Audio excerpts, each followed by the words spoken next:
Quand on change de lieu de placement, quand on change de famille d'accueil, quand on change de foyer plusieurs fois par an ou tous les ans ou tous les 2 ans un enfant, on vient, créer cette insécurité affective, chez lui et cette insécurité, on sait qu'elle a des conséquences durables, y compris à l'âge adulte.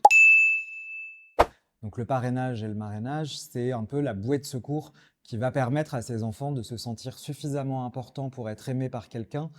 et d'avoir de suffisamment important dans sa vie pour qu'il puisse aimer également à son tour quelqu'un. Et ça, je crois que c'est vraiment la chose la plus, importante aujourd'hui dans le système de protection de l'enfance. Ça permet tout simplement de réhumaniser ces enfants et de les laisser à leur juste place. Il n'y a rien de plus important pour un enfant placé de savoir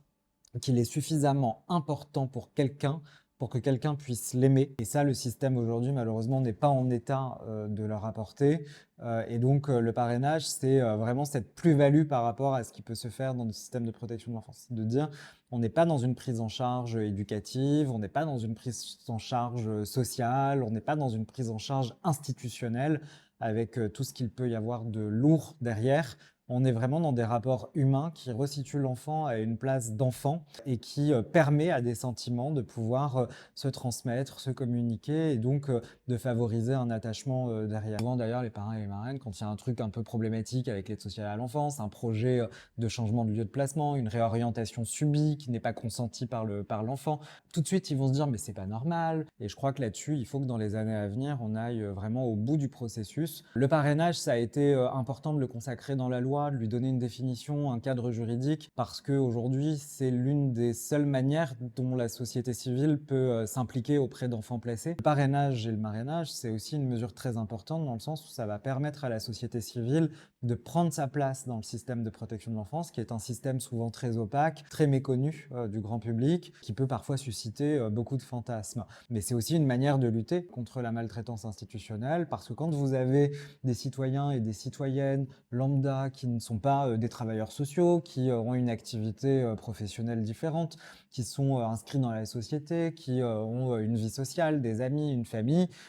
et bien quand ils vont intégrer ce dispositif, quand ils vont accueillir cet enfant placé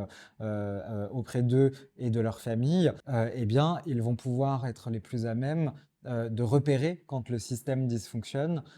Ça va tiquer. Souvent d'ailleurs, les parrains et les marraines, quand il y a un truc un peu problématique avec l'aide sociale à l'enfance, un projet de changement de lieu de placement, une réorientation subie qui n'est pas consentie par l'enfant, tout de suite ils vont se dire mais c'est pas normal. Donc ils vont avoir ce pouvoir, entre guillemets, cette possibilité d'alerter sur des problématiques que l'enfant peut traverser et qui n'oseraient pas nécessairement dire aux personnes qui gravitent autour de ce système-là. Le fait d'avoir été placé 18 ans et d'avoir été changé de lieu de placement tous les 2 ans fait qu'aujourd'hui, à l'âge adulte, alors j'ai 31 ans, mais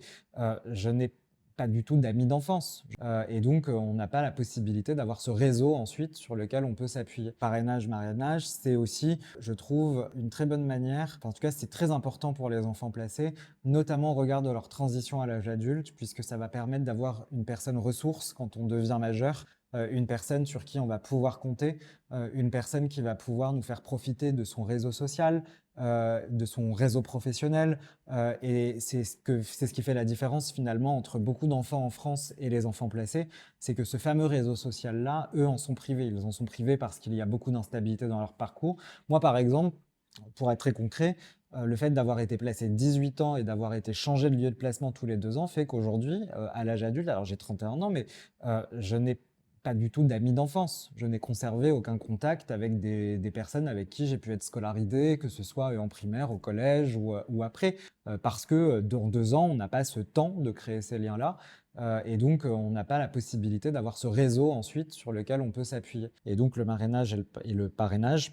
viennent combler ce vide que le système peut provoquer.